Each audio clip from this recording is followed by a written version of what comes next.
तो jolly LLB teaser आया है भाई लोग। तो आओ फटाफट बात कर लेते हैं। वेल हेलो, मेरा नाम प्रवीण कुमार है और हमेशा हम इसी तरह के चैनलों में मुलाकात करते रहेंगे। तो सी आई वॉज वेरी एक्साइटेड कि जॉली एक साथ आ रहे हैं, तो केओस भर के होगा क्योंकि दोनों कैरेक्टर्स ने अपने अपने फिल्म्स में बहुत बढ़िया कैरेक्टर सेटअप किया था। ना ही उन दिनों फिल्म्स में कॉमेडी थी, लेकिन बहुत बढ़िया इमोशनल एंगल भी क्रिएट किया गया था। यह जो टीजर आया है ना, वो बस इंस्ट्रक्शन ही देता है कि दोनों जॉली आ रहे हैं एक साथ। अरे लेकिन यह तो हम लोगों को ऑलरेडी पता है भाई। मैं पर्सनली देखना चाहता हूँ कि कुछ हटके है यार, जिसमें ना सिर्फ उनका एक साथ आना बट थोड़ा सा ही सही, लेकिन स्टोरी का ग्लिम्स रहना चाहिए था।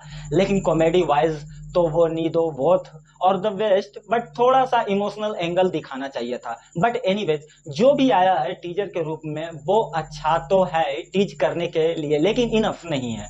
And I am damn sure की कॉमेडी तो भरपूर होंगे इसमें, क्योंकि तीन तीन महारथी हैं इसमें कॉमेडी के। तो अक्षय कुमार, अरशद वारसी एंड इनमें से सबसे ऊपर मुझे सबसे ज्यादा भरोसा है सौरभ शुक्ला पर, क्योंकि दोनों फिल्म में वह एक ऐसा कैरेक्टर है जो सबसे ज्यादा लाइमलाइट खींच लेते हैं अपनी कॉमिक टाइमिंग से।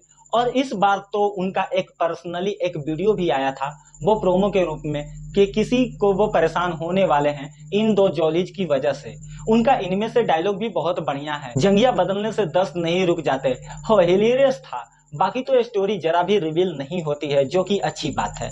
बट कोर्ट रूम में ड्रामा पर बनी जॉली एलएलबी 1 और 2 दोनों काफी अच्छी चली थी। And I am damn sure की यह भी चलेगी, क्योंकि पहली बार कोर्ट रूम में दो दो जॉलीज आ रहे हैं दिमाग का दही करने।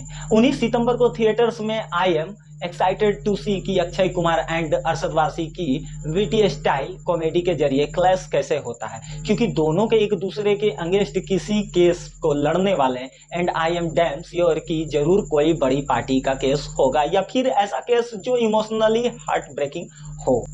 बॉलीवुड में आजकल फैशन चल रहा है, जबरदस्ती सीक्वल्स का हर दूसरी फिल्म के पीछे 2, 3 या 4 लिखा होता है, जबकि कहानी एकदम अलग ओरिजिनल से लेना देना ही नहीं होता है। और इसी नाव में छलांग मार दी है उस एक्टर ने जो 2025 में सबसे अनलकी रहा है। जो क्रेडिट पब्लिक की तरफ से मिलना चाहिए था वो अभी तक मिला नहीं है। एक ही साल में केसरी 2, स्काई फोर्स जैसी एक्टिंग परफॉर्मेंस डिलीवर करने वाले अक्षय कुमार को पब्लिक भूल सी गई है, लेकिन सिर्फ एक फिल्म लगेगी और हर कोई घुटनों पर आ जाएगा। जॉली एलएलबी 3 देखा है, फिर से नाम के पीछे नंबर लिखा है।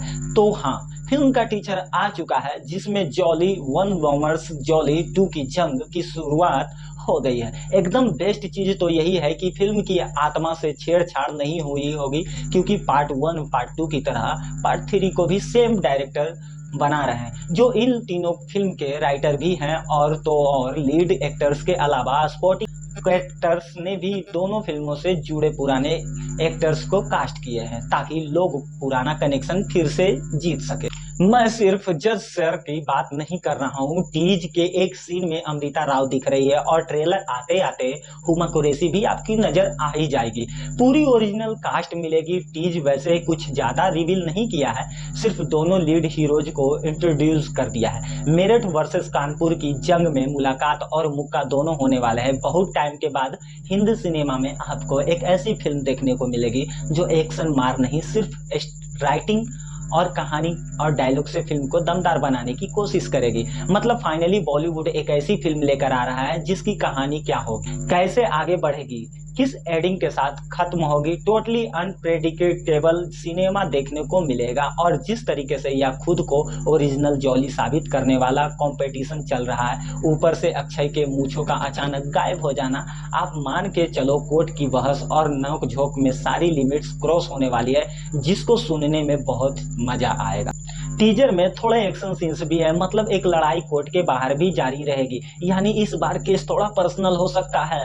दोनों की इज्जत दाव पे लगी है। वैसे सबसे इंटरेस्टिंग चीज इस चीज की बकरी है, जो कोर्ट में जरूर किसी मुकदमे के लिए आई है, और यही से आइडिया लग जाता है जॉली एलएलबी 3 जितना दिखा रही है उससे कहीं ज्यादा छुपाई बैठी है। टीज के एक सीन से पीछे बैनर दिख रहा है आपको, जिसमें खेतों को बचाने की बात लिखी गई है और जिसमें इसको बचाया जा रहा है। वो यही बकरी होगी, मतलब कोर्ट में यह केस बकरी पर चल सकता है और केस लड़ने वाली एक्ट्रेस होंगी सीमा विश्वास, जो टीजर में आपको डॉली 1 के पीछे बैठी नजर आ रही है। यानी अरशद वारसी बकरी के खिलाफ लड़ेंगे और अक्षय कुमार बकरी के तरफ से कोर्ट में जवाब देंगे। यही कहानी है भाई, खत्म कैसे होगी? मुझे तो बस अभी इस वक्त का यह सोच के एक्साइटमेंट फील हो रहा है। आदत है ना हम लोगों को, पिछले दोनों पार्ट्स में पता था कि हीरो एंड में केस चाहे जैसे जीते जीत जाएगा, लेकिन इस बार आमने सामने दोनों हीरो तो कौन हारेगा। लेकिन हाँ, एक शिकायत जो भी है, जो जॉली 1 थी उसके बाद जॉली 2 आई, दोनों काफी नेचुरल सी लग रही थी, जबकि यह वाली कम से कम टीजर से थोड़ी फिल्मी लग रही है।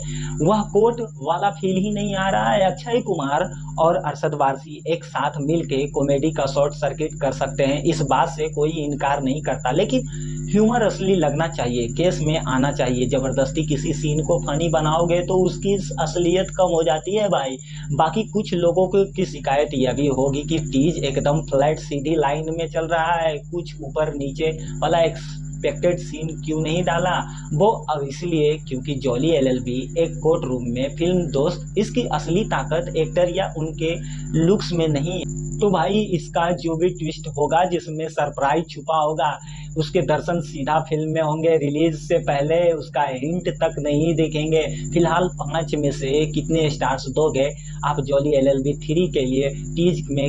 बाकी वीडियो में कुछ पसंद आया हो या फिर कुछ शिकायत करनी हो तो प्लीज मेरे चैनल पे कमेंट में शिकायत कर सकते हैं, वरना अगर वीडियो अच्छा लगा हो तो प्लीज सब्सक्राइब तो जरूर करें, कमेंट में भी कुछ अच्छा लिख दें। फिर मिलते हैं अगले वीडियो में, तब तक के लिए टेक केयर, बाय बाय।